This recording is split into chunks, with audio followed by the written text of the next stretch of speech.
De volta ao programa Conexão de hoje, sempre em nome de Unimed. Marília, cuidar bem da sua saúde, esse é o plano. Conosco também a Vitalícia, levíssima água de Marília. Exija, peça, diga eu quero Vitalícia, a única água adicionada de sais do estado de São Paulo. Conosco também a Oral Center Odontologia Especializada, do meu amigo Dr. Wilson Clay Schmidt.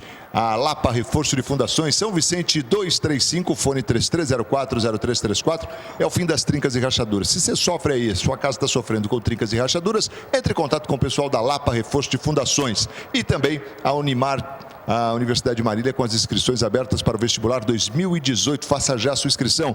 Unimar.br, você tem todas as informações. Programa Conexão de hoje, conversando com a psicóloga clínica e coach Marilisa de Oliveira Carmo, falando aqui sobre saúde mental nas empresas. A gente já conversou um pouco o que é saúde mental, já falou também um pouco como isso precisa estar equilibrado e como evitar que isso se desequilibre. E a Marilisa está dando umas dicas aqui importantes, né? Primeiro da importância do autoconhecimento, de eu me conhecer realmente. E nós fomos ao intervalo com a seguinte questão: tem um gestor que não admite o erro e nós temos os comandados que acreditam que é errando que se aprende. E aí pronto, está estabelecido um conflito, né, Marilisa? É isso mesmo? Ou quase um caos. Quase um caos, dependendo da empresa, né? E aí o que acontece, né? O gestor, ele cobra desse colaborador que ele não erre, né? E o erro para o gestor é visto como algo que deve ser punido.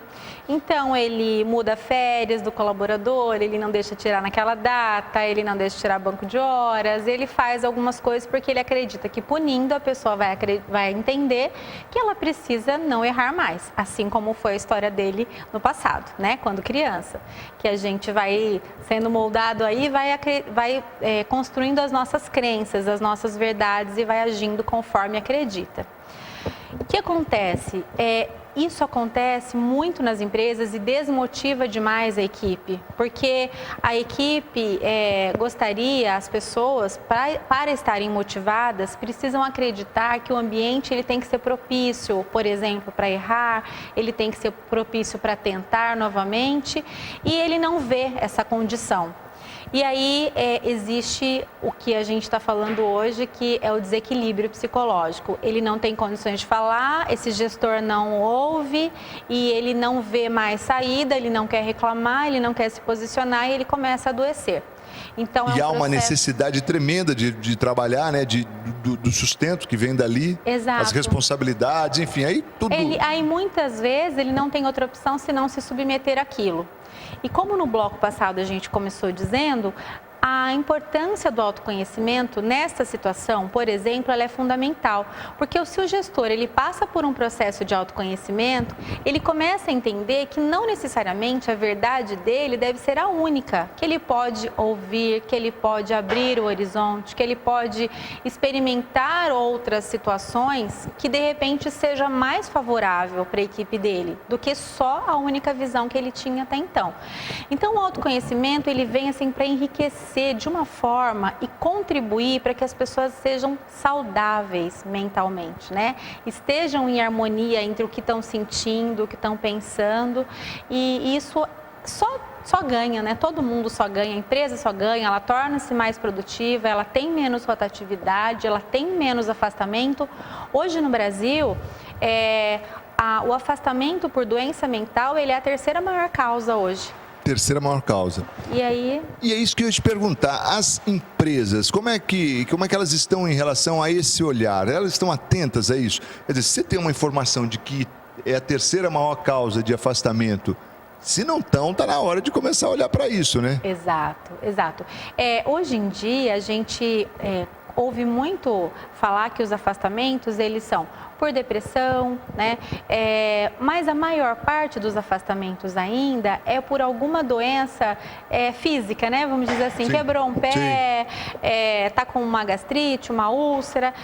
E as doenças mentais, elas não são tão difundidas, elas não são tão comentadas, porque existe ainda um preconceito, aí a pessoa é louca, não fala que eu tô com depressão, que eu fui no psicólogo, que eu precisei fazer um tratamento, porque senão a empresa vai me mandar embora, a empresa vai achar que eu tô louca, a empresa vai achar que eu não sirvo mais.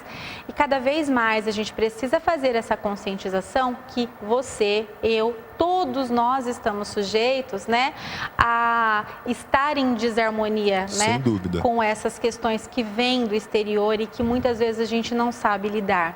Então, eu percebo, eu vou falar da realidade de Marília, né, que eu conheço um pouco prestando serviço nas empresas, que cada vez mais as pessoas têm, o RH das empresas tem se atentado a essa necessidade. É um processo, né?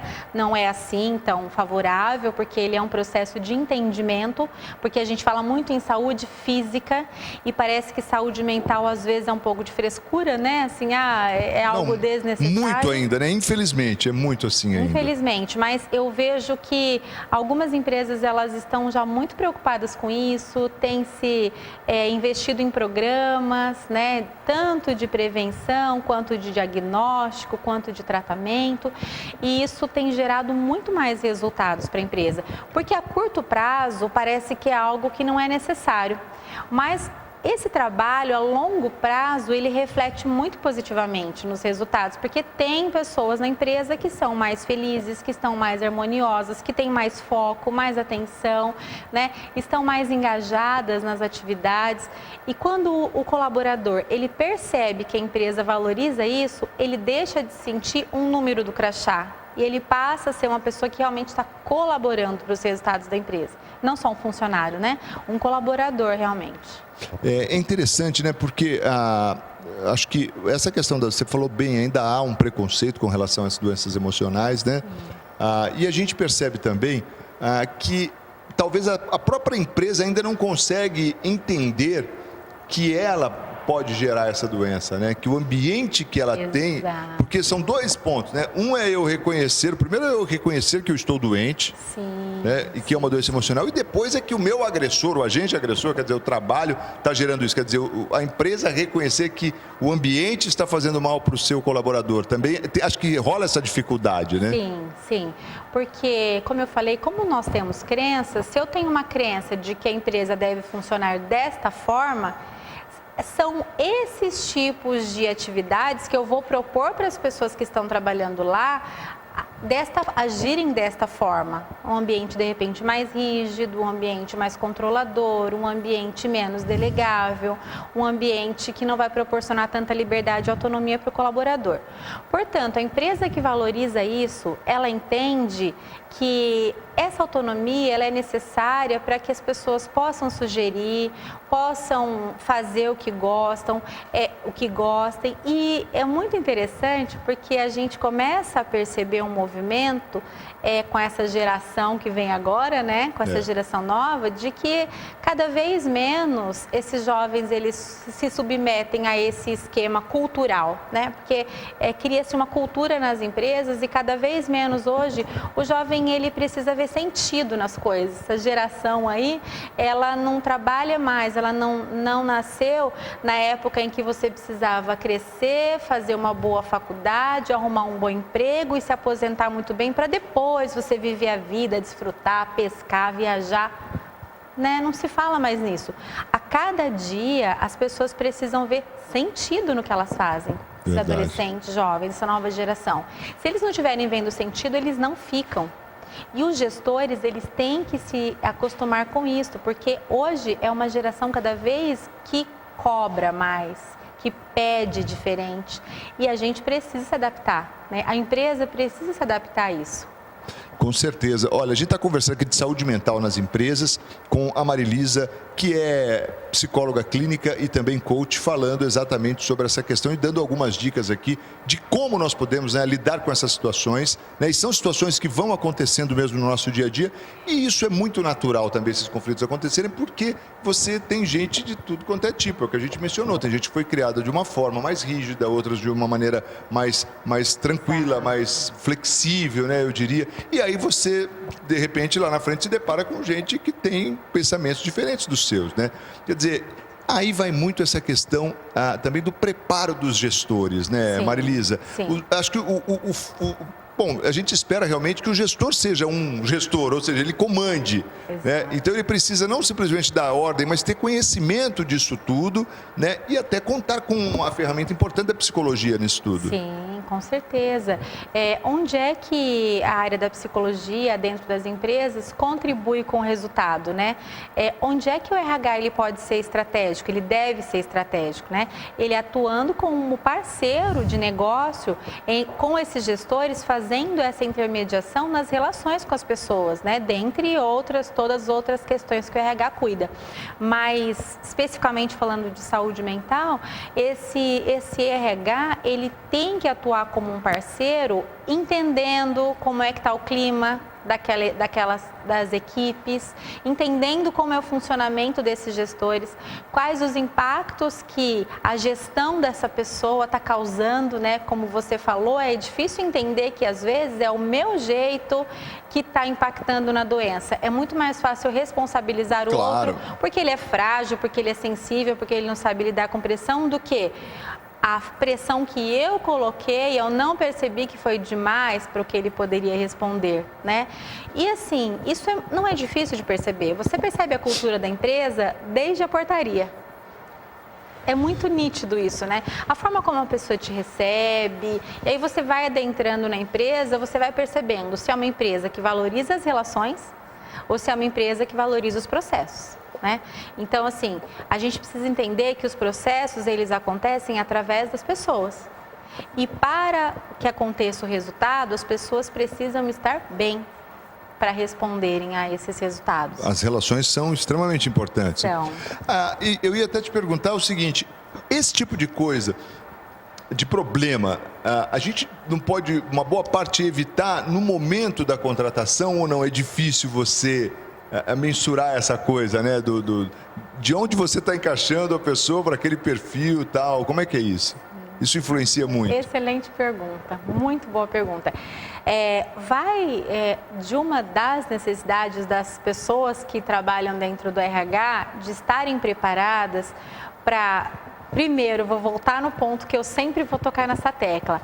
As pessoas se conhecerem, quem está lá à frente da seleção também se conhecer e entender, porque assim, por exemplo, quando eu faço um processo de seleção e eu sou uma pessoa que eu gosto de determinada religião, eu gosto de determinado esporte, eu gosto de pessoas que pensam determinadas formas, e eu entrevisto uma pessoa daquele jeito, naturalmente, se eu não tiver o distanciamento necessário que a profissão exige, eu vou falar... Essa pessoa é uma excelente pessoa para cá, porque eu também sou assim, estou aqui, estou me dando bem, né?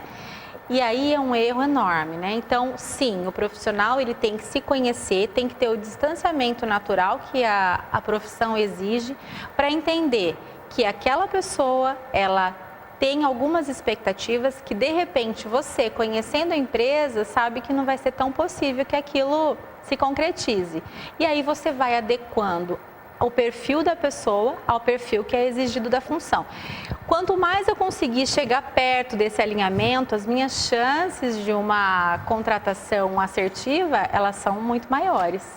Há de se ter uma isenção tremenda, né, do profissional, o que na maioria das vezes não é fácil, né, Marília? Porque é natural da gente essa empatia e coisa e tal, né? Sim, sim. Mas não é porque é bom para mim, aquela pessoa também não vai estar ocupando a minha função, ela vai, ou sim, mas assim, não depende necessariamente de quem eu gosto ou não, mas de quem está apto a exercer aquele perfil que a vaga exige. Quer dizer, você já consegue, e respondendo a pergunta, você já consegue resolver boa parte do problema ou evitar o problema a partir de uma boa contratação, né? De uma boa seleção. Sim, muito. Deixa eu ir rapidinho, e depois a gente pode até falar um pouquinho também sobre essa questão de seleção, que é outro assunto muito interessante. Ou você volta para falar num outro programa sobre isso. O intervalo, a gente volta sempre em nome de Unimed Marília. Cuidar bem da sua saúde? Este é o plano. Conosco também a Vitalícia Levíssima Água de Marília. Exija, peça, diga eu quero Vitalícia, a única água adicionada de sais do estado de São Paulo.